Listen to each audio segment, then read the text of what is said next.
I read a quote the other day: no one remembers you working late other than your kids. And it came up just poignantly, like during the week. I'm like, it's so true. And I can't stress to anybody, you can't get that time back when your kids are young and super young.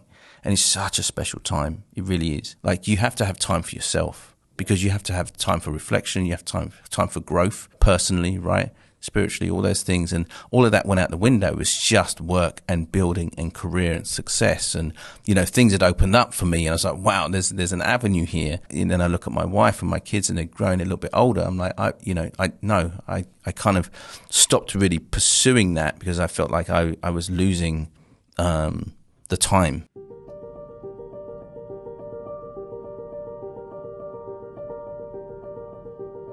Welcome to Object, Subject, Form, a series of conversations exploring the human side of creativity at the evolving intersection of art, technology, and finance. The following conversation is with Paul Mitchell, a designer, director, husband, and father. Paul is currently a director at Untold Studios in Los Angeles and has previously held positions as an independent director at Elastic, head of design at the Mill Los Angeles, and was one of the lead directors for the Mill Plus. His career in LA began as a creative director at Prologue Films, and before relocating to the US, he served as a design director at the BBC in London. Today we'll explore the cost of opportunity and how the pursuit of growth can impact not just ourselves, but also our families, depending on how far one is willing to venture into deep waters for career success while balancing the well-being of those closest to us. Paul, my dear friend, it's an honor to have you today. We've been talking about doing this for a long time, and we're finally here. I know you just came off the back of delivering a huge job. Busy man, hard to get a hold of. So thanks for mustering up the energy to chat today.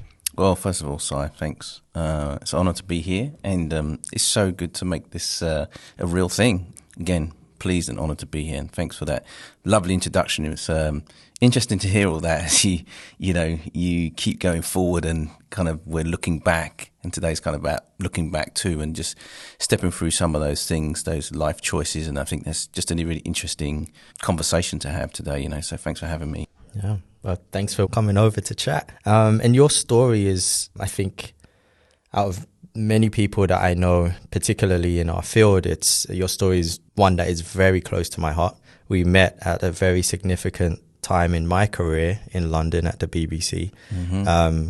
So I was at the beginning of my career, just came out of art college from LCP, and in retrospect, now looking back, you were at the moment of significant change and transition yourself. Absolutely.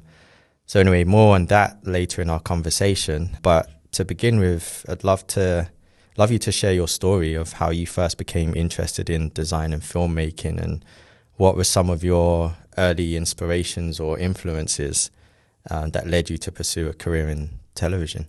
It's a really great question, and I've been in it for a while, right? So stepping back, I think it's really at the secondary school or high school, whatever you want to call it, where you have these career days, and you have these things about what kind of avenues you want to go into. And there really wasn't a lot out there for art and creative people back then, So I kind of stumbled on it, really. There were friends that I was with, and we were culturally into skateboarding and various things that really, when I look back, had all these beautiful, colourful art things involved in them, right? And it's all about expression and movement and stuff like that. And it was a dear friend, actually, Esmond, his dad was an architect, and I was kind of looking at architecture. I was always interested very curious about the models and the art and the books and the history of it all. But then, looking at it, I wasn't really that technically minded as well, which you kind of need to be. I was much more kind of creative, if you want to put a word on it. But then they said, "Oh, have you ever looked at graphic design or commercial graphics?" And I was like, I didn't even know what that was really. And so it's really through just a conversation. And I think the group of us were kind of all interested in art. I found that I didn't want to be a bank manager. I wasn't interested in some of the estate agent. There were certain things that were like money now. I was like, but I wouldn't enjoy any of that. That wasn't who I was. even though I was still discovering who I was, I realized that really wasn't for me. It's not that I was terrible at maths or chemistry and those things. It wasn't my passion. And I think, art is a passion and a vocation. But the point being, I think, is that I stumbled into it. And then as I started to look further, I was kind of interested, because it wasn't something that they were exposed in the school. So then I applied to the local community college, which had some of those things that were kind of interesting, and that's a whole conversation itself. So I think it was by accident I fell into it and realized it was something I wanted to do. Interesting. And so going back to architecture for a minute, because it was maybe a little bit more rigid, or you needed to have what I'm guessing is assuming like a mathematical background. Did you feel like the more graphic design approach or art approach was a little bit more freeing? Definitely. I think it was also like 7 years at university or college didn't seem like that seemed like when you're 16, it feels like a lifetime. Oh, the time it would take to actually graduate. And I was am I that? I'm curious, but am I passionate? And I think, again, I knew I wanted to be in a creative field, because the other things that I wasn't really interested. My brothers were doing very well, kind of doing car mechanics and selling cars. And I tried that over the summer, but I realized that wasn't for me. I could have easily worked with them and it would have been great, but it wasn't who I was, and so I really wanted to find my voice and my path, at that point. And it just seemed, again, I didn't really understand what graphic design was. I just knew I could draw, and I could draw pretty well. And I found a lot of peace and things I could explore, in that area. So in your early career, would you say that there were like some pivotal moments that shaped your artistic vision and your professional direction, or anyone that was particularly of influence? I would say before career, I would say it was really discovery, right? Discovery was when I went to college, and, it was a local college, underfunded, but the teachers and the curriculum was amazing. And it was underserved, if that's the right word, because actually the students they were producing were fantastic, and they were going out into the world and getting really great jobs, Sony, Channel 4, BBC, certain places. And so it wasn't known. It was a kind of a really cool kind of secret. But I stumbled into it and started to develop there. And I would say my first road into it was almost like failure, because I went to join the National Diploma General Art course, and it didn't accept me. They said you're not mature enough in your work. And so, but there is a first diploma, which is taking a year of like just trying to figure out all the fundamentals. Yeah. And so my first impression was a knockback, right, as we call it, and that's a kind of a London thing. Yeah. And I was like, wow, I was kind of like, well, what do I do now? And then I went for my second interview, and this lovely lady, kind of, you could feel that there was a genuine kindness, and I think, and I got accepted. And it was the best thing for me, because it was like, okay, it felt like a step back, but actually it was the best introduction to graphic design and to art, and the culture of actually transitioning from school into college, where I didn't have to wear a blazer and a tie anymore. I could dress how I wanted to dress and feel how I wanted to feel. So it was very freeing. And that for me was one of the biggest things. And I spent 5 years, and we could talk a little bit more about that, about why I spent 5 years and I didn't go off to another university or anywhere else, because they was so well in tune with me and what I was doing, that people are always the most important thing. And I'll come back to that. I think that's a regular theme as we go through it. So that was a massive thing. So I think college was the biggest influence. So help paint the picture at the time. I know some of your really early work, you were, when you showed me years ago, you know, dabbling in music videos. Yeah. What was the scene like? Yeah. That's a really, really, really good question, a good point. I think the scene at the time, there was a lot of what I would call underground, right? Like it wasn't mainstream. You had, you know, the whole soul to soul movement, Jazzy B. You had a shop in Camden, but the t-shirts, the music, the flyers, the posters, there was a whole kind of cultural movement, which was, you know, in a way, Black London. It was for everybody, but culturally it was from a black place. And I identified with that, and I identified with the creativity that they were creating. So their music was really influential, and there was such a positive message. And that was the first kind of audible thing that started to feed into my visuals, you know, and then you had like the rise of Kiss FM back then. And so things that started to kind of boil up and become really interesting and out there in the world. But, you know, at the same time, there was I was heavily into hip hop and skateboarding and all that kind of stuff. And then the rise of rave, drum and bass, jungle music as well. It came slightly later, but the rave scene was huge, and that was very colourful and expressive. And you know, that was an adventure in itself, a whole another conversation. But you know, rain dance and all these big events like really opened your eyes, like thousands of people, and that was a visual onslaught of all this stuff, and it was just amazing time, very very exciting. And I think so. Music had a big effect on me, and then there was kind of breaking out onto like BBC Two, had some idents, and there was a few little underground shows, and on the radio you had Tim Westwood. You know, you had to stay up to 1 in the morning, like it wasn't really on mainstream, so you had to really kind of find these things, right? But they all added up. They're all pieces that really helped me, like, oh wow, there's a world out here that I can start to kind of get involved with. And then they brought out a book called Design After Dark, which was fascinating to me because there's a whole catalogue of, you know, posters, album covers, that kind of style, and there was a lot of it, and it kind of crossed over with fashion, music, and culture, and that just really struck a chord with me.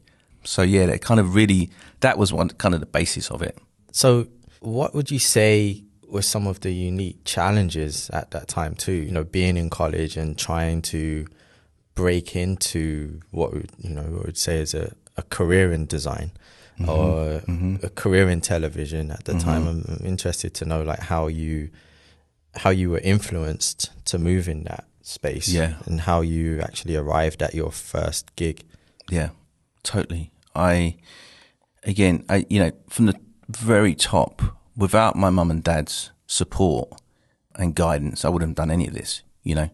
Like the thing around was going to the pub or going out, and that was great, you know, still exploring. You've left school and you're kind of growing and finding yourself in the world. But I think my parents' guidance of like, you know, you really got to get the thing that you're interested in, really go into that. And so their support helped me immensely. So I have to give a shout out to my mum and dad for that. A huge influence across the board, and still are. So I think going from that.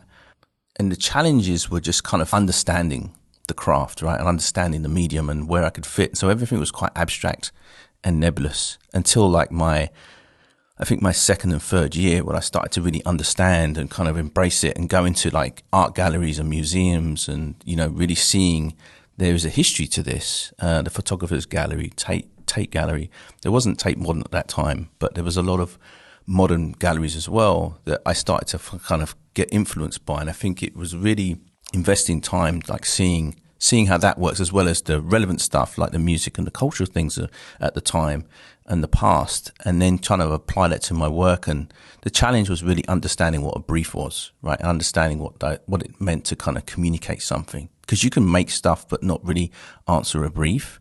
And so it's really kind of understanding what the true challenge is, and not just what I like to make, you know. So you have to cross over that and become a bit more not just an artist, more of a commercial artist, right? Yeah.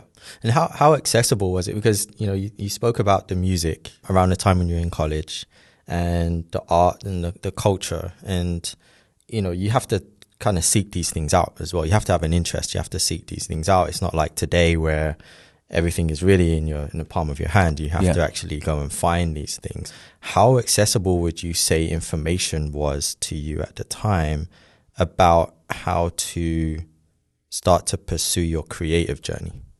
I think it's another really good question, and I hope I answer it in the right kind of way.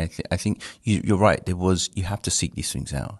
You had to, like, I think our internet, and I sound so old, right? Did you have internet? It was coming, right? And there's a whole subject there. Yeah. Bob Cotton, God rest his soul, was a really big influence at the time, and he wrote a couple of books as well about the hypermedia and what was going to happen and where information was going to live and how it was all going to work. And he had this utopian world of it all, right? It was like really, at that time, we were just figuring out CD-ROMs and things. The internet wasn't burning really, CDs. Yeah, so it wasn't, even that was like, wow, streaming. what are we doing? No streaming at all. It was TV.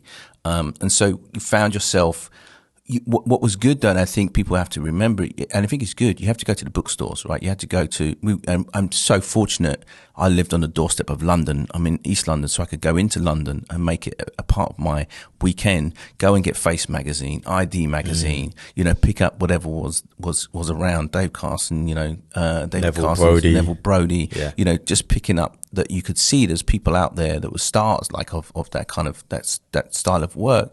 But understanding fashion and understanding photography and going out in the world and looking at galleries. So that was where our information was, right? And then the second part is obviously, going to music stores and listening to music and seeing the album covers and radio, right? And then obviously, like I touched on before, you had BBC and you had Channel 4, specifically BBC 2 and Channel 4, where you had some of those cultural shows coming through, The Word, some of those other shows. And then I started to look at these more interstitial things like idents, right? And like seeing, that's kind of quite clever. They're small things, but they express quite a lot. And I never really knew that was the channel branding. I like just in a few seconds. Yeah, I just thought there's this cool little things in between the shows, right? And that caught my eye. And to your point, what defined that helped me as I was going through design and looking at magazines and things, but they didn't move, And I felt like there was how can I attach music and emotion to these things? And I kind of started to get more into photography. They had a really good photography lab on the top floor with a little studio you can shoot and actually develop your black and white film and all that stuff. And I loved that craft and kind of capturing something in a moment. And I thought that was really interesting to me. So it was like I knew that I didn't want to just make posters and magazine covers and magazine layouts. As much as that was kind of fun, I didn't find enough of an outlet for that. So now I was kind of figuring out how to make things move. And ultimately I kind of borrowed, my brother had a VHS camera and I said, can you lend me that for a little while? And I was kind of filming little things. I was filming it to get the look of video, but not actually filming. I was making frames, right? As we call it, style frames. And I realized that I could put stories together and block it out. And that was my kind of first spark of like, I actually really like this, and putting concepts to little stories, 30-second, what do you call, title sequences, opening sequences. And that kind of caught my eye the most. So you then, so fast forward to landing an opportunity at the BBC, which is where we first met. Were there any challenges at the time, like going into a corporation? I mean, I know I had hesitancy myself. Was there anything that you experienced really early on?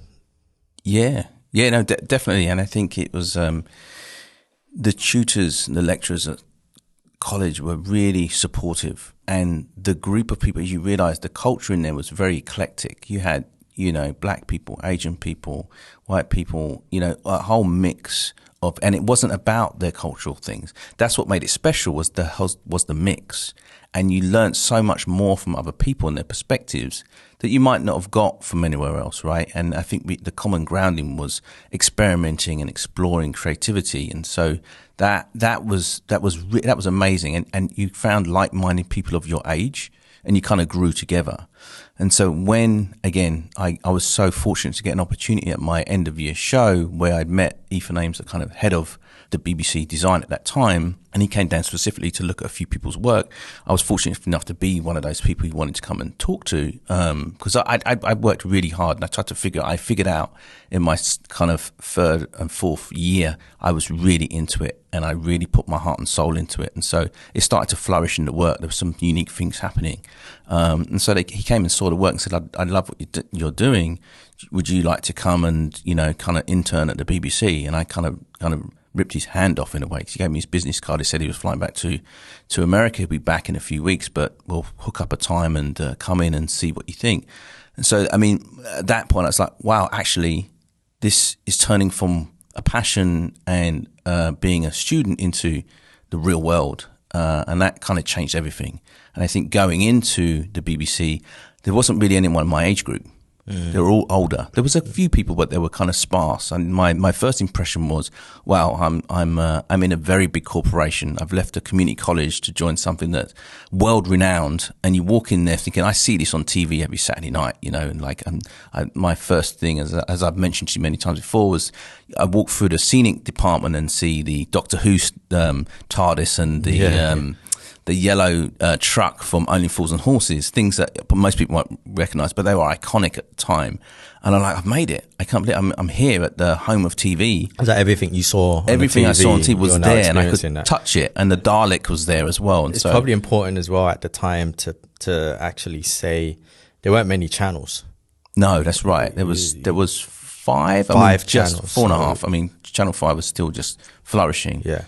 So what you're seeing here for the first time was like probably 25%, almost 50% of what you were consuming at the time on TV, and now you've landed here and now you're seeing it in person. Right, 100%. Behind the veil. Yeah, behind the veil, and you're seeing people and, you know, trucks moving and bringing in sets, and then you open up and it's like Top of the Pops happening over there, and, you know, they're doing TV series, and you start to mingle amongst people. You walk around and there's actors that you've seen on TV, but they're there and everyone's there working. So that mindset shift is amazing. It's like, this is not a hobby anymore.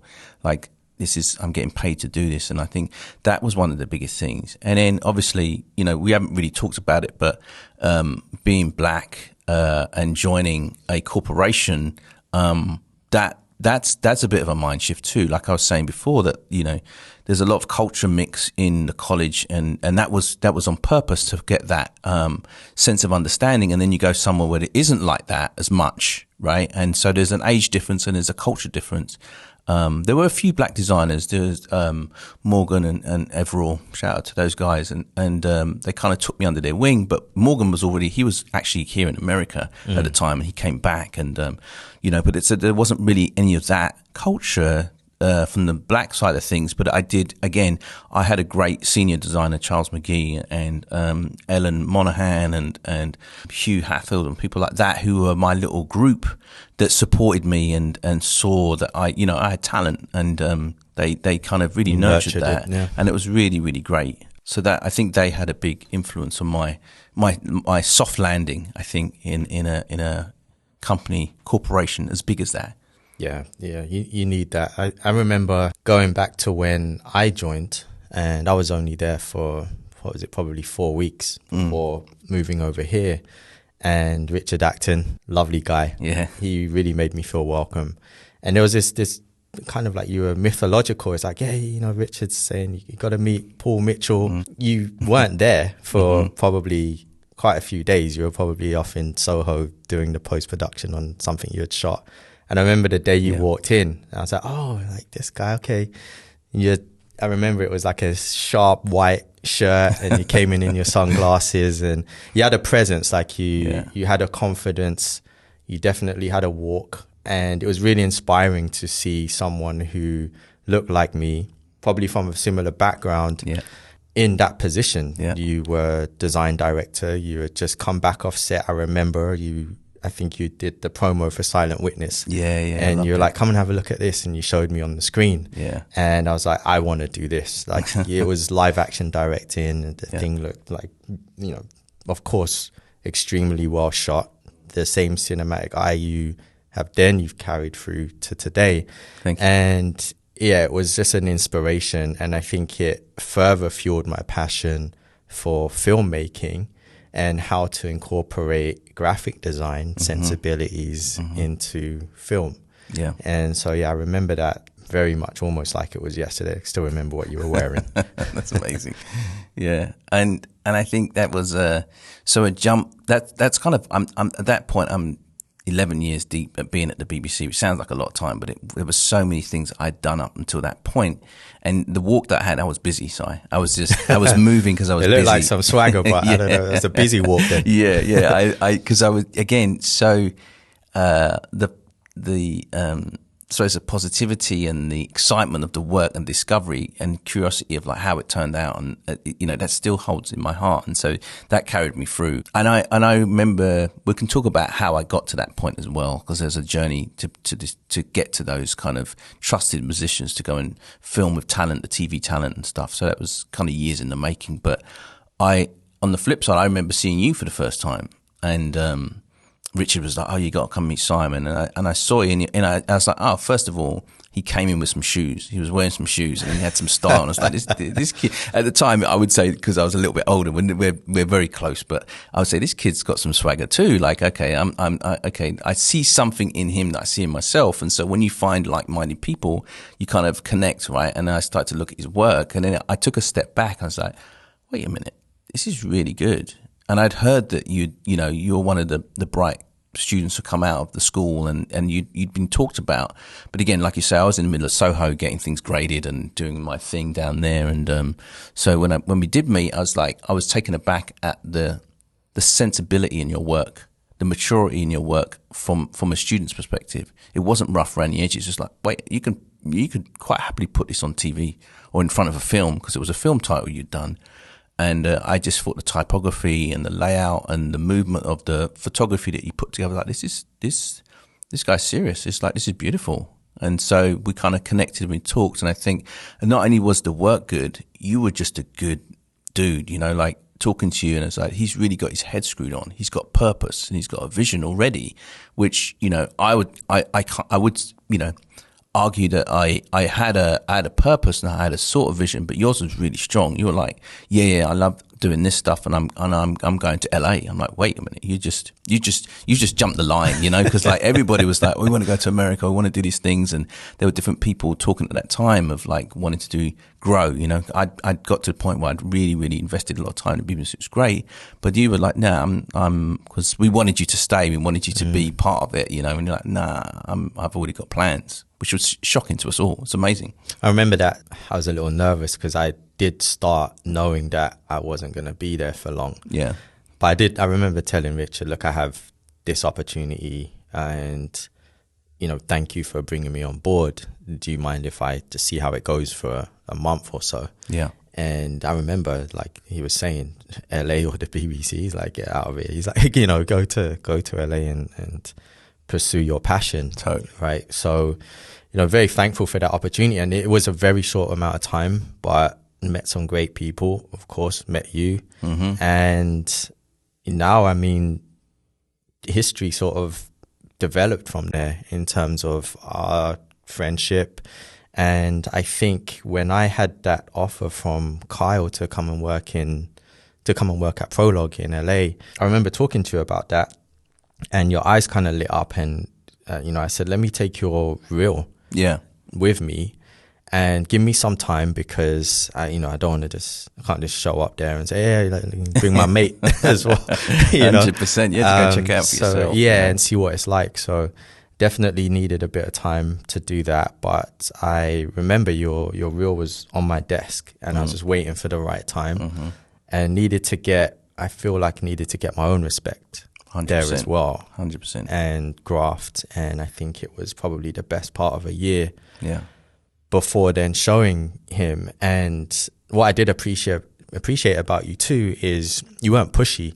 You were like, here's my reel. Yeah. There was great work on there, obviously, but not once were you like, hey, Si, like, what's going on with the reel? Have you showed him? Like, I had to just say it once, like, just give me the time. Absolutely. And then showed it to him, and his reaction was like, as it should, it was great work. And the timing was perfect too, right, because we were looking to scale, right, but scale at the top too. Yeah. Right. So me being a young designer, they needed another creative director to come in, help with the live action shooting and that kind of stuff. The commercials, it was very additive. So I remember calling you, and I think Leslie, your wife, was on the phone at the same time, and just kind of warning you about what the work was like, and not necessarily what the work was like, but how we worked. Yeah. I was very mindful that you had a family. You had, I think Millie was 2 at the time. Yeah. Your first daughter. Yeah. Cameron was around 6 months, maybe a little less. He was, actually, when we talked about it, he wasn't born yet. Actually. Cam wasn't even born. He wasn't even born yet. He was, wow. He was on the way, but he wasn't born, which is why when we talked about it, I said, I'd love to come out and see. And, and I think patience, again, it's a virtue. It's like, it was your opportunity, not mine. And it was like, if it happens to come to fruition, that'd be great. Because I think in my journey at that time, myself and Leslie, we bought a house. We were living in Chelmsford. We had Millie, and everything was fantastic. We had our small little home, and everything was great. But we just knew. We said to each other, "Is this it? Like what else are we gonna do? Like, So it kind of, again, timing is everything. So we met you at that time, and I was still getting my feet, becoming a dad, and and figuring out being a husband and being a provider. So that was a big thing. So you doing that out there and me doing my thing there, and it was the timing had to be right. And so then I came out. The whole reason why I'm saying it is because I waited to come out. I said, I'll come out. I have to wait till my son is born, right? Then I'll come out. I just need to make sure he's brought into the world in the right way and everything's good, And then I came out. So he was, So we had been talking before that, but actually there was a time period of waiting for Cam's for arrival. I remember you came out for, I don't know if it was like a month or so, just to feel what it was like. And I think why I was being cautious is I was definitely wanted to make sure that you knew what it was like, or you knew what it felt from my perspective, because leaving your family, leaving your friends, and then I'm like, well, damn, if I had a family, then there's no support. None. Like if you travel how many thousand miles away, you don't have grandma there or auntie there or anyone. It's just you two. Yeah. And I knew you would be absent because the kind of working environment we were in is hours and hours. You may not go home till the next morning. Yeah. So I'm glad we had that discussion, and that's it. That goes a long way to Leslie's character to support that as well. Shout out to Leslie. And she was definitely, I'm sure, instrumental in that decision, and probably just like, I'm on board with this. Like, let's go and do it. Yeah. I remember sitting down and us talking about it at length, and it's like, this isn't my decision anymore. It's our decision, and we have to agree and sit down and communicate, right, about what this opportunity might be. It's very exciting, of course. If you're in London and you're hearing, like, you can go to LA and you could be working on movies. Of course, the natural is to just jump on it and go, oh man, this is going to be amazing, right? But it doesn't come without sacrifice. And we sat down, and after we were like, oh wow, this could be amazing, wow. And then we sat down and go, actually, let's do a reality check. What are we going to sacrifice here? And it's like, well, our time with our parents, time with family and friends, and our kids having connections and time with their family, But it was a really hard decision, and it was Leslie and I going, okay, do we want to do this? We want to try it. We're like, let's just try it for a year, or let's just try it for 2 years or 3 years, or whatever it might be. The opportunity's there. At the very least, let's just try it, right? And I think that's where we landed. I think we agreed to give it a go and see how it was. We had no idea how difficult it was going to be. None. Like, you can think about it and you can plan as much as you want and dream about these scenarios and try and practically figure them out. It means nothing until you actually do it. I know, and I remember having that conversation. I was like, you know what I'm saying, right? But there's no way you can really comprehend it. No. And I think that ignorance, in a way, is what makes you do it. Because if you really peel back all the layers and actually look at it, would you do it? It's a lot of hard work. And I don't know if I would have done it. I don't know. I think I still would have done, because it's one of those things, right? It's the passion and the growth. It's that curiosity we're talking about. How far can you swim? How far do you want to go with it? And I remember saying it to Leslie, how far do we want to go? At that time, just to give it perspective, I'd been filming in Europe. I'd been nominated for BAFTA. I'd won multiple Promaxes, and I'd kind of reached the ceiling. Filming, major football stars at the time, soccer stars for those that are over here in America, big names, huge names in the game, biggest players in Europe. So I did all that, and I was like, what's next? It's always about what's next, right? Yeah. So kind of blindly in a way, and I'd kind of reached a plateau. So it was the inevitable next step was to move to essentially a bigger market, and again, the person that we worked for. And the work that was coming out. Shout out to Kyle Cooper. Mr. Kyle Cooper. Shout out to Kyle. And it really, he was at a level where it's almost mythical. Like, they'd done Spider-Man, had done all these, big movies. He was obviously really known for the film Seven and, all these really influential things. So first it was like, wait a minute, this guy's even talking to me. Like, he's a legend already, right? And so the opportunity was so big that were like, let's just take the gamble and try it, because we always knew this wasn't going to be it. And I tried to become a bit more of a commercial director in London, but it was a kind of, I wouldn't say a closed door, but it wasn't really fully open, right? And so it wasn't really gaining any traction. And so this was a really exciting change, a fundamental change to move and try something different. So we grabbed the opportunity.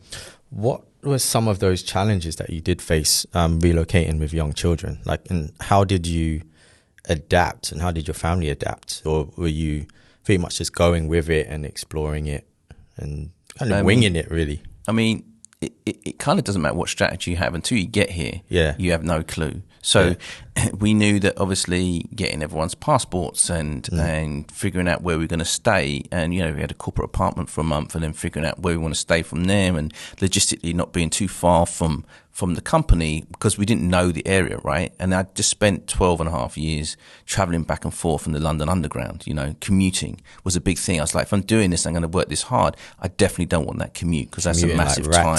Yeah, and it just wasn't fun, you know. And that, you know, and I moved out to Chelmsford, and then had to travel from Chelmsford to Shepherd's Bush. You know, it's an hour and 15 minutes at best, and that's if the trains are running well. So it was just so difficult getting back and forth, and less time with the family. Lo and behold, I even less time when I went to Prologue.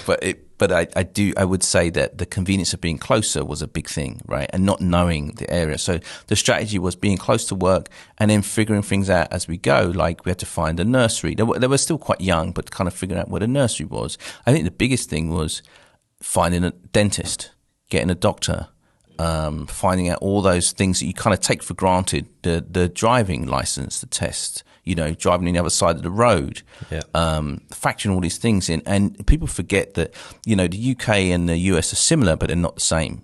And so they're governed differently. So you now have to understand the laws and start to figure, and you can't strategize that. That's just research. And I came over to see you for 2 weeks and not only get a feel for Kyle and Prologue Films at the time. It's a small place on the beach of Malibu, so it was amazing. Had all the star feeling to it, but it was small. But it was more about what area am I going to live in? I had no clue. I grew up in London, so I knew London very well, but I had no clue about the different kind of districts and things in Los Angeles. So. And we very different city, very different, and we whizzed around, right? And we went to all the different places to kind of figure out what they were, and we're trying to kind of jump ahead of figuring out the schools and where schools, good schools, and all that stuff. But you need a lot of time to invest in doing that. It's not something you can do in 2 weeks. You need months, if not a year, to kind of figure all that. No central place in LA. Like London it's like a sphere. It's spherical, right?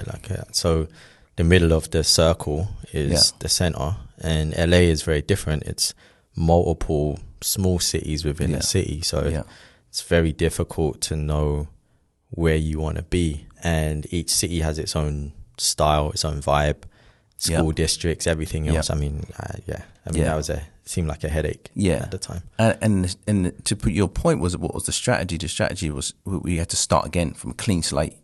And so you just had to keep building, get a car, get settled, find out where you want to live, get the kids enrolled into programs and nurseries, and start to figure. So it's layered, and you figure that as you kind of figure it as you go. It might sound reckless, but that's kind of what you have to do, because some things you don't know until you land here are even available, because the information you might have on the internet, it could have been out of date, and it's like, you know, so you can only start to figure those things as you needed them, right? So that became a thing. So Paul, you're extremely ambitious. Like, very ambitious. I mean, even to make that journey, you have to have ambition and drive. And we talked earlier, I mean, even in the intro, about, you know, how far do you swim into that deep end, and dragging everyone with you with the ambition, to where it starts to maybe become an issue. And, you know, I'm sure we had many discussions about it, actually. The ambition takes a toll on your family life. There's sacrifices that have to be made. How was that? How was that relationship with Leslie and the kids? And there was, you know, a lot of time when you weren't there. I remember, like, you know, there'll be phone calls at the office, like, where's Paul? You know, like, so like, how did you balance your ambition with the support and how you needed to be at home with the work life. It was, I don't think anyone really understands how tough that was. You know, we worked at, just let me lay out a few things though. Like we worked at one of the best companies, high end work for movies, and all the projects were super creative. People would have wanted to just, anybody in this field would have wanted to work there and work in these projects. Yeah. But what comes with that was obviously there's a level of skill and consistency you have to show to stay at Prologue at that time. It wasn't like being at the BBC where you can just, you know, you can develop and push yourself, but you could coast a little bit. You could coast. It was just a different setup. Whereas Prologue was do good every single day, be great, or you might not be here next week, leave, right? You know, and that's no disrespect to Kyle. It's just he had a company that demanded a lot of excellent work all the time, right? So I was acutely aware of, wow, I wasn't even on a green card app, I was on a visa. So, same. And I came in at, you know, I suppose at a high level as a creative director. So there's a massive expectation to deliver like immediately. You know, I had a bit of a leeway, but not much. So I'm at a case where I'd come from a place, I'd proven myself, I, you know, had a bit of a name, but coming here again, it's not only that, I was from zero. Nobody knew, nobody, you know, he's another Brit and he's, you know, he's done work at the BBC. Everyone knows the BBC. It's like, okay, cool. But what can he do? So it's starting from zero again and proving yourself. It's like starting your career. So that was, and Leslie and I spoke about it. It's like, I have to really put in the work if we're going to stay here, you know? So we kind of agreed on that. But then, you know, things that happen, you know, the kids start teething. And they need to, you know, they need comforting, and they're not sleeping, you know. And so there was a lot of things. Leslie had to do so much shouldering. There is no way I could have done this without her support. And don't get me wrong, you know, there were times when we were just so upset in terms of trying to figure that out. It was exhausting for her. She was exhausted, you know, and that's not an exaggeration. Anyone that has kids and understands, like having newborns, is an exhausting experience, an amazing life-changing experience, but exhausting. Yeah. And to not have any support by anybody, I mean, I don't know how she done it. I think we were stubborn and we really wanted to make this work and ultimately make a better lives for ourselves and our kids. And that kind of drove us forward, you know. But yeah, it was difficult on so many levels. And so just getting them to sleep and not being there for certain times at meal times, the sacrifices was huge and probably did too much. You know, I did find myself at times I needed to go home and I just left at certain times. But the first year, I really had to put the work in order for us to even stay. So I felt like as a father, I had to provide, but also I have to be there to help nurture and be at home. You know? Yeah, there's no comfy onboarding. No. It's like, you know, some places you go, especially corporate where you just came from, it's like probably like an onboarding or, you know, meet everyone. Here's the lay of the land. You don't worry. Come to a couple of meetings, few weeks, maybe here's your first brief or whatever. It's like, you know, I remember it was like, here's the brief. Yeah. Like we're making this, come on set, right? Yeah. Make these boards are due tomorrow. Yeah. So it was just immediate. And I remember that for myself and being on a visa and you have the added stress, you know, you're seeing people leave or exit around you. Yeah. Maybe not of their own accord either. Yeah. And so, I mean, there's that pressure of delivering every day. Yeah. And so I'm sure that caused some conflict as well. Yeah. And it was, again, it's back to your point, how far do you want to swim out? You know, and swimming in deep waters was a big kind of thing. We were out there bobbing, you know, trying to survive in a way. Like I know, you know, it's not like we're in a war zone. Like we do have to put a little bit of perspective on it, but it was still really, really hard. The survival thing was instinctual, right? It just kicks in. It's like, survival I need to mode. support my family and, you know, like you took me to the bank, opening bank accounts and stuff. Like I need to be able to deposit my money so we can and build that credit. Because that's another thing. You come here and you have no credit, you have no credit history. So you have to build all those things. And so you go into kind of father provider mode, right? And it's a little bit instinctual. So that providing became really important and surviving. And I think we used that. And it just, again, it's just, I don't know, it was very, very difficult. So the idea of balance, there wasn't really a balance, right? And I think that was the problem, was trying to find that balance. We only found that later. I mean, that was hard. When you left. Yeah. I mean, it did get to a gets point. Easier after a few years. And like, Kyle, he had a lot of demand on him. Shout out to him because the phone was always a wife ringing. and 4 children of his own. So he has to deliver. He has to, and also run a business and a high level business that has demand from some of the very best in Hollywood. Right? There's an expectation to deliver at every stage, and so he had to have people around him to support him to do that too. So he was under an equal amount of pressure. If not more in his own way. I think. So it just became about adapting. I think we had to adapt, and that thing, it took a while. It took us a long time to really adapt. Similar to you in a sense that Kyle, I spoke to him briefly on the phone or briefly via email, and then we met in the car park, in the Malibu office, and we shook hands. He said, okay, great, come on, get in the car. I know, what's happening? And then we drove through the kind of Hollywood Hills, and then we went to Warner Brothers, and we pulled up to Warner Brothers. He goes, make sure you got your pass on you, right? You got your ID. I went, yeah, I've got my UK drive. He goes, okay, great. Yeah. Because we're going to see Joel Silver, or we're going to watch a movie. I was like, wait, what? And so we go in there, we walk in, and we didn't actually see Joel Silver at the time, but we were in his office, and I was looking around, and you're seeing, the full-size Predator figure, and then, the Matrix posters, and wow, this is no joke. Like I'm actually in Hollywood, like legendary stuff. And you go and sit down, and you meet the director, and you're watching this movie, and they're asking, "What do you think?" It's like, well, I've kind of just landed a few days ago. I don't know what I think. I'm jet lagged, and I kind of have to brush my eyes. And it's super sunny and bright out here. And in London, it's a kind of a medium grey. Yeah. So just that, just getting climatized. Just climatized, and you're like, and you're sitting in there with these Hollywood folks. You're like, wow, this is actually a real thing. I'm in. So that was a big moment. And then, so that imposter syndrome is like, what do I think? I don't know what I think right now. Like I'm absorbing everything.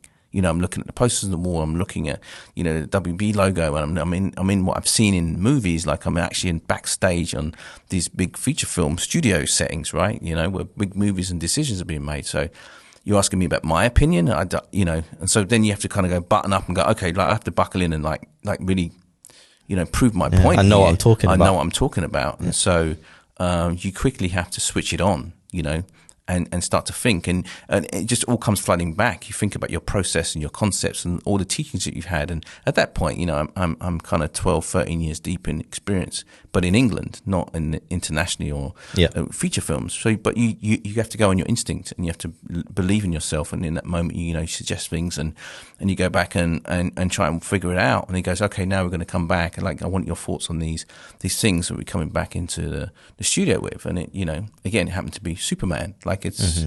You're now looking at these things, and then you look at all the work that's spread out, and there's some amazing work that's been done, and all these really talented artists that have been there for days and working for all these sequences and designs. It's like, wow, I don't know if I could make that myself. I mean, I have an opinion about it, but and again, you have to kind of buckle in and go, okay, here's what I think I would do, and here's my approach to it, and then it's like, okay, what about this project? What about this project? What about this one? It's like, wow, I didn't know there was that many projects you're doing at once. It's like a blessing to have this one. Yeah, and it's like, wait, aren't everyone just work? No, everyone's working on like 4 or 5 other things at the same time. You're like, well, how?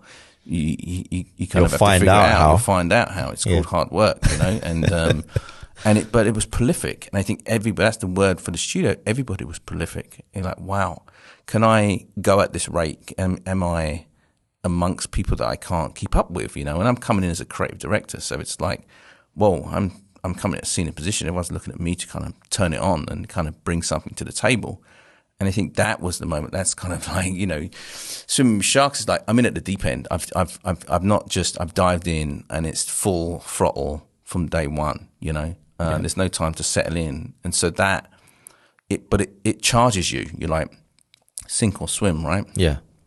Like, is it fear, or what do you do? Fight or flight? Like, so you have to buckle up. You have to get into it, and I think that was such a massive turning point, and you had to sharpen up immediately. There's no room for any of like worrying. There was no fat. There was like the talent. Like there was no fat. It was very lean. Like everyone carried a lot, did a lot, Yeah. sharp. Yeah. And you just have to adapt. Yeah. Right. Yeah, it's prolific. And you just have to jump in, and kind of trust yourself. But you're right. Like I did, I questioned myself after the last my induction. I was like, wow, can I really do this? I remember going back to London and talking to Leslie, and I'm like, wow, can I actually really do this? Can I sustain this? Because where I'm at the BBC was like great, like I'd proven myself, and all the accolades kind of told me that I was good at what I was doing. But then you go to another kind of a different entity and go, doesn't mean anything. Can you still hang and do this? Yeah. And I just, I mean, the only way personally I could do it, like my first day, like being here, but working first day, I was like, what? How am I going to survive this? And then, of course you have the self-belief, you wouldn't be there, but it creeps in, and I think you then flip into survival mode. Yeah. And it takes a minute, and you've got to you're working, you're staying up, you're reading your books, you're watching the tutorials, you're doing all of that. And then it is like one project or one keyframe, one star frame you make or something where it clicks. Yeah. And you're like, all right, I feel like I can hang. Yeah. And then you keep doing the same thing in repetition and stay consistent, and you're in survival mode and you're continually in that mode. Yeah. And the hours, log up, and you just keep going and stacking on your experience. But yeah, it's not easy, but I think it was necessary. Yeah. I mean, we both jumped in the deep end, but at different times, right? Yeah. And I definitely jumped in the deep end as a creative director there, and I had experience. I think you jumped in a slightly deeper part, right? In retrospect, like, okay, there's an expectation creator, but I had you to kind of lean on, and you're a year in or whatever, to say, what's the situation here? Like, what do I do? This, that, and the other. So we kind of lent each other. Whereas you didn't have that. Yeah. You came on your own, and you didn't come with all the accolades and all the things. You were fresh out of uni. Yeah. You had you could see you had the eye. You had great talent, but it hadn't been nurtured. It hadn't been proven in an actual working setting, right? So you've dived in the deep end, a top end company, and you have to deliver. So that experience for you must have been really difficult. Yeah, nervy. I didn't expect that, but at the same time, kind of, you want it, so you're gonna go and get it. Yeah, and I remember being in college, and there was a moment when I put up all my work on the wall, and you had to say not your work, but it was reference of where you wanted to be. Right. And I remember my teacher at the time, was like a VT, like visiting tutor, was like, hey, I think you should slow down, because these people have been doing this for 20 years and I've got 7 up there and all these other title sequences. I knew this is what I want to do. Right. And for him to say, slow down and look at some of this other stuff, like these people have been doing it for a long time. Yeah. It could have gone either way. I could have listened to that, brought myself down to his level, or I just continued and kept that vision. But 100%. There's that point where someone can steal that from you, and it's hard to, again, imposter syndrome being amplified by other people. Yeah, and other people telling you can't do that. Right. Like, well, you need a few more years to try that. If I listened, I wouldn't be here. Right. Right. Yeah. You have to know how to channel that, and you learn that very early on. Like it's respectfully, that's your opinion, and that's fine to have that opinion, but don't project onto me, because you were tunnel visioned, and you knew what you wanted to do, and nobody can tell you what you can and can't do and what you should do. You know what I mean? Like, they can give you advice. Ultimately, it's down to you, and you have to chart your own course, and you have to believe in that, and you have to believe in yourself. Because there are times, even at certain times in my career, it's like, oh, you can't do that. Yeah. Or you're aiming too high. Like, who do you think you are? Kind of thing. It's like, no, that's what I want to do, and if I focus enough, I can do it. And it's that blind faith in yourself. Why not? And I've always said that before I came out here. I was like, why not me? Why can't it be me? Yeah. And you have to believe in that. And if you listen to those voices, you'll never go anywhere. You won't do anything. Yeah. You just have to dive in. Yeah. You have to. Absolutely. Swim with the sharks. Swim with the sharks, man. You have to do it, you know. Bob and weave. Yeah. and that's the only way, and that's the exciting part of it. If you know, if you're creative, you want to be creating, you want to be pioneering. At least, you know, you're not always pioneering, but you definitely want to try and be at the cutting edge, right? You want to try and innovate wherever you can. I think that's super important. I think the only thing, I suppose we might be out of time, but we didn't really touch on. We talked about culture and I suppose being black here. Anywhere, like when you walk into the room, there's a perceived impression of who you are, right? And I think we have managed to navigate that through doing some really beautiful work, you know. And you and I have been in meetings and pitches where and large pitches with lots and lots of people in the room, and we're the only two black faces in there, and we're delivering pitches. And I've done that all over America. In the boardroom. Yeah, in the suits. boardrooms, in suits at senior companies, you know, big companies. And being the only black faces in there, and it became a common thing. It's like, you know, and you wear that. I think it's like, wow, okay, I'm not just doing it for us or this project. We're doing it for everybody, right? Like you got to go in there and be bold and deliver, knowing that, you know, and it's not arrogant or ego. It's like, we've got some good things to show you, and we believe in it, and we can do a really good job. And 9 times out of 10, we won all the jobs, you know. And I think once people start to see the work, you know, their preconceived notions of who you might be are gone out the window, and they're enthralled in like what they're seeing, and they realize actually these people are very talented, you know. And so I think that's a whole, maybe another subject we can talk about. Yeah, definitely, lots more of these to come. But what advice would you give someone, you know, looking back many years ago, someone in your shoes having that similar opportunity? What would you say to the young version of yourself about to step into that with a young family in pursuit of their career goals, particularly in entertainment? Requires a hell of a lot of time to perfect. Sometimes you can't turn off. Like, you're always thinking about the next, not even the next move, but the next idea. And you're trying to perfect, you're trying to be better every single day. Because you kind of have to be. I mean, what advice would you give to someone in that same position? Yeah, I mean, there's no exchange for experience, right?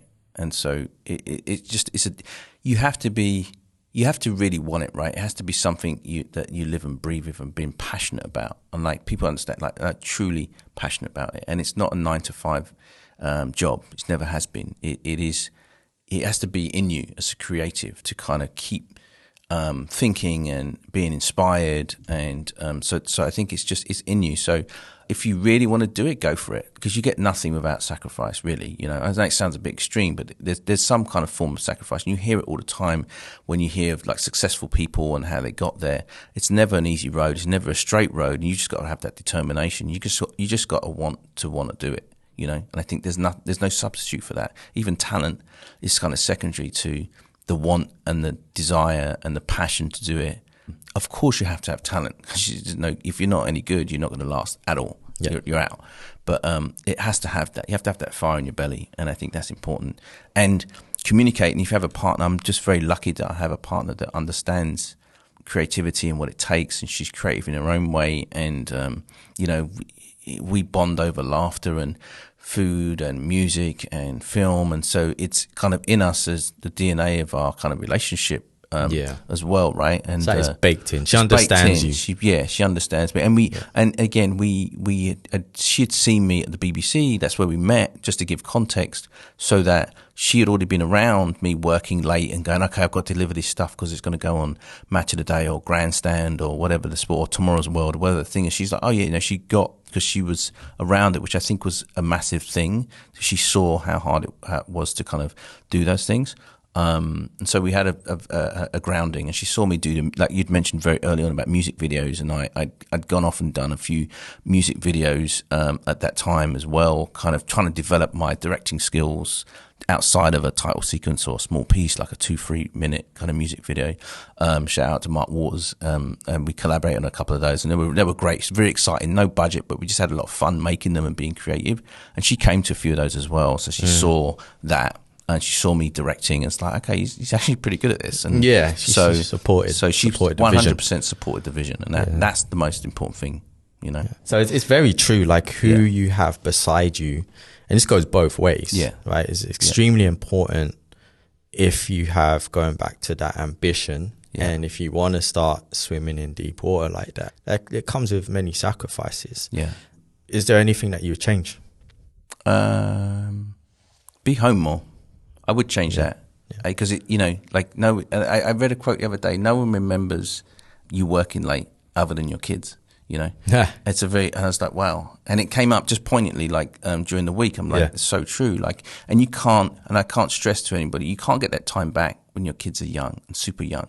And it's such a special time. It really is. It's, if I'd change anything, it's not that I was absent like all the time. There's perspective. I was there, and I'd been a good father. I didn't disappear for weeks and weeks, but it was just, there were a lot of late nights for sure.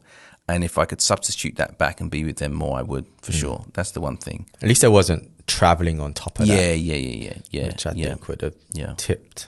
Totally. And I think, again, it put stress on our relationship, because we're still in a young relationship too, and you still got to nurture that, right? And shout out to all the parents and husbands and wives. They, you have to have that balance, and you have to have that communication and understanding, and so you got to nurture that. And I think we not lost it, but we knew we were ambitious and we wanted to do these things, and so that kind of came back. That came secondary to kind of nursing the kids and me developing my career and us establishing ourselves and kind of getting our footing right in another country. Like that takes time, and so that took us a while to balance that out. There's like you said, quite similar, but there's a lot of differences between how we were raised, brought up, coming here.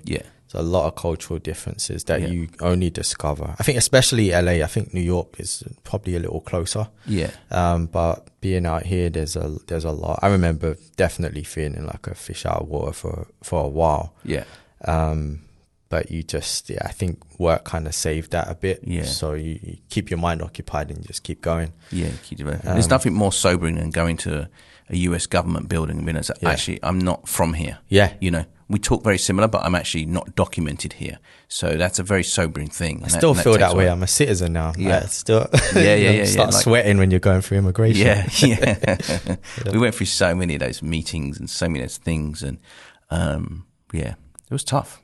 It's not easy. You got to really want to do it. Were there any moments when you felt like you had gone too far or swam out into water that felt a little too deep in terms of just getting caught up in the career and the creativity? And if so, like, how did you recalibrate? Great. It's a great question.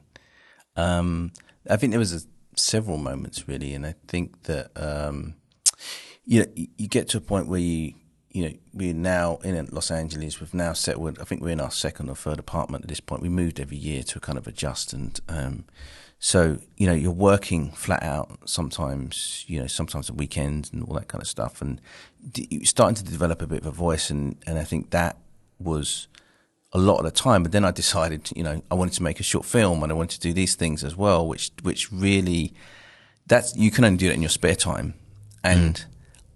If you draw a pie chart, there was no spare time really. Like it was work, and that was a huge amount of it, and being family time and sleep, right? And so it was. But again, it's that passion, pushing. I started to develop this short film, and I really wanted to make it. And I started to make it, and it was great, and all the things kind of fell into line. And shout out to all the people that kind of came on board to help, and it was amazing to pull. But I just remember sitting there looking at the edit, and it was super late at night, and Leslie was asleep, the kids were asleep, and I just paused and I went, what am I doing? I've just looked at a screen all day, and now at night, like back on it's like back on it till 2-3 in the morning, because my engine was running at that pace, right? So you've calibrated, and you just keep going and going and going and going and going and going and going, and then I kind of look back, and I'm like, I don't think I spent any quality time with Leslie. a little bit with the kids, but like I'm just distracted thinking about ideas. But obviously with the kids, it's amazing. It wasn't like I was completely not like, involved, but I did feel like I went too far at that point. I was like, wait a minute, I'm not actually giving them quality time. And that was a big realization for me, I think, at that point. And it happened again. And, after Prologue and going to the mill, and I had an opportunity, I was at the mill and it was great, again, very different, it's a whole different chapter. And I really, really appreciate everybody. Shout out to everyone at the mill. That was, at the time, was amazing. They kind of welcomed me in and gave me this position, this opportunity. It was fantastic. And at that point, it's kind of nurturing people as well as my career and kind of developing design within that company at the time. But I also got inquiries from WME and CAA and like these big agencies to kind of like, okay, who is this guy? And went for interview, and it kind of moving into movies, right? So now the kind of the Hollywood feature film thing, and I really wanted to do that, right? But then that was the thing. I was going to certain meetings and I was like reading all these scripts, but that's outside of the work I was doing, managing a team and directing commercials. And it's just, I found myself like really hungry to get into that. And again, I, got lost in looking at all these scripts and doing all these things. And, again, it's that time. When do you sleep and when do you have family time? Yeah. Right. So I had to recalibrate there. I think that was the point, like, I can't just do all of this. If I was single, then maybe even that, like, you have to have time for yourself. Yeah. Because you have to have time for reflection, you have time for growth, personally, right? Spiritually, all those things. And all of that went out the window. It was just work and building and career and success. And, things had opened up for me. And I was like, wow, there's an avenue here. But at that time, it's like, then I look at my wife and my kids and they're growing a little bit older. I'm like, I kind of stopped really pursuing that because I felt like I was losing the time. And now at that point, the kids are always a barometer, right? Like every year they grow, they're getting older. Like it's a real time stamp for you. You go, wait a minute, what was I doing? Wait, the kids were 7 or 8 or 9 or 10. Like you start to, and it's like they're getting up there. And it's like, I'd love this, but I don't need it. So that was a recalibration for me. It's like, I'm going to step back and be thankful for what I have, and that was, it doesn't mean you can't diminish your passion or your ambition, but you have to align it with everything you have around you. And that was a big thing for me. I was like, I've got to stop. And it wasn't anything to do with anybody else. It was me, The agents were amazing. Really, we had a really good agent, and not pushy in that way. It was just me trying to balance that all out. But there is no balancing with all of these things. There was too many things on the table. Yeah, you have no spare time for yourself. No. And yeah, I think when you're maybe in your 20s, the responsibilities are less. Yeah. So you can do that. You can go home. You can stay up. Yeah. And you can be selfish. I think in your early part of your career, 100%. Yeah, I mean, there's a selfishness that comes with that, and you can afford to be, and you can push. But yeah, there's that realization, like you're not swimming alone. Yeah. And you have to really communicate your expectations and vice versa with the partner that you're with. Right, right. And that tunnel vision, that selfishness in a way, is you're invested in yourself, right? So you should do that. If you really want to push on, you have to kind of distinguish yourself or make a mark for yourself, right? That kind of puts you out there, because there's a lot of voices out there, right? So you've got to push to kind of find your voice and your craft, and so you got to put your 10,000 hours in, right? Yeah. To kind of, I wouldn't say master it, but I think you can craft a certain amount of ability in that time. But yeah, I wasn't alone, and that time has to be spread amongst you have to ask yourself what's important, and I think that's that in it. It's family, it's friends, it's relationships that ultimately, it sounds corny, but that is what's important, because at the end of the day, that's what sustains you, Just taking that step to leave your home country, go somewhere else with a different culture, different philosophy. Yeah. And there's a lot that comes with that, especially if you're bringing people with you and your loved ones, and leaving people close to you back home. Yeah. You may only see once a year, twice a year. Yeah. So, and we can't have this conversation without talking about the Emmy.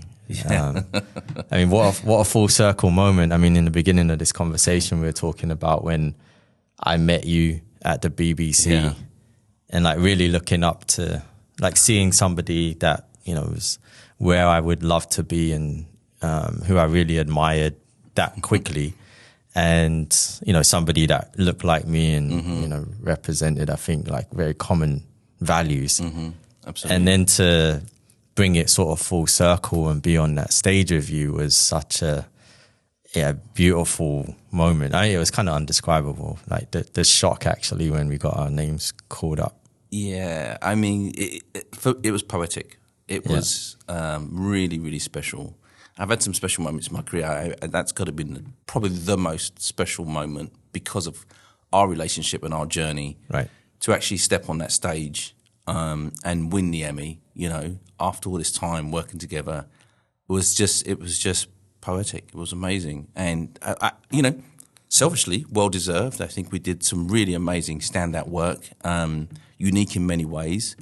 And it just embodied, you know, our uniqueness in that space and bringing our voices and our creativity to something that was really special and, you know, quite technical in a way, some of those science facts. But I think, really delved into finding the kind of the purity and the fun in the creativity and the curiosity. And I think that really showed, and it kind of embellishing all of our ambitions into those films. And I felt like they stood out. And I mean, the Emmy was the icing on the cake, but it cleaned up a lot of different awards and the very elusive D&AD, which I've been striving for years. So so for me, it was like, that's amazing. So we garnered a lot of attention and a lot of awards, and the Emmy was such a sweet moment for us to share it together and kind of be in the auditorium at the same time, and get up on that stage. And you gave a great speech, and I took that photograph. I mean, I had to. It's such a unique moment, and it was it was a blessing. I wasn't even going to write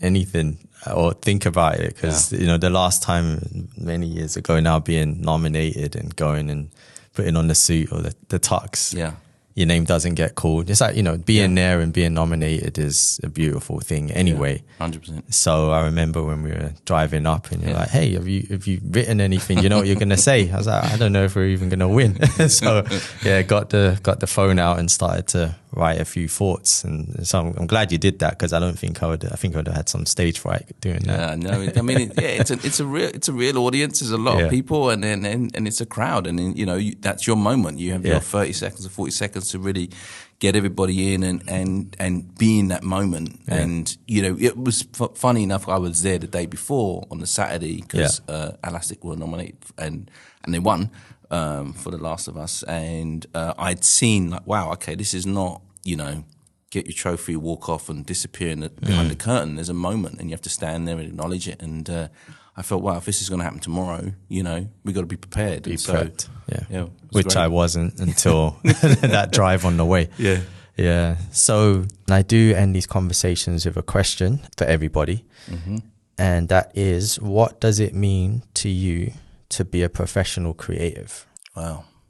I mean, I kind of have to split them two things up, right? Like I stumbled into it, but I've always been creative, right? And I think that's who you are. Like in some instances, whether or not you listen to that or see that or have an avenue for it, I think everyone has got a certain amount of creativity. But that's the thing that sparked everything in me and sparked the, like we've mentioned before, curiosity and passion, like those two things. And that kind of was really, really important to me. And so finding that and continuing to grow that and finding love for that, and I'm getting, reactions and responses from the work that I'm doing to myself, right? And so it filled something in me. And then turning that and twisting that into something that's a profession. I was always, going to be creative in some field, and then turning that and finding, fortunate enough to put that into a professional capacity and make a career out of it. And, having that longevity in that career, about dating and aging myself, I'm in my third decade now. So that's a lot of time to stay creative and stay on the pulse of these things. And it takes curiosity and passion and learning to kind of evolve and not staying stagnant. that's it's a profession, it's a vocation. You have to kind of live and breathe it. And so the professional part of it is being out there and being responsible and working with clients, and that all comes again. You can learn, you can build on that experience. But I would say I've always been a creative, and so being a professional creative, I think it's staying curious, staying passionate are the biggest things, I think, for me. Great. Well, Paul, thank you. I'm so thankful to have met you. You've stayed consistent.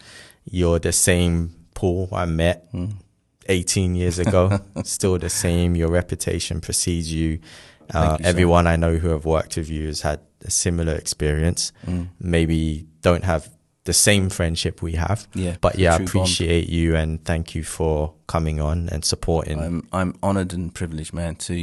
It was a fortunate day we met, and I think we've become friends, brothers, and connected in so many different levels. And it can't go unsaid. I've learnt a lot from you. There's a slight age gap, but that not mentally. I've learnt a lot of things from you. I still do. And I come to you for advice, and I come to ask you questions. So it's not a one-way street. And I've admired looking at your work, and we've collaborated over the years too. We've done some things which I'm very proud of to this day. And it's a mutual feeling. And it is friendship, it's brotherly love for sure. And I admire what you've done and your viewpoint on the world, and you've helped me too. So we wouldn't be here if we didn't do these things together as well. So I appreciate thank you that. to you, man. I appreciate it. Well, thank you.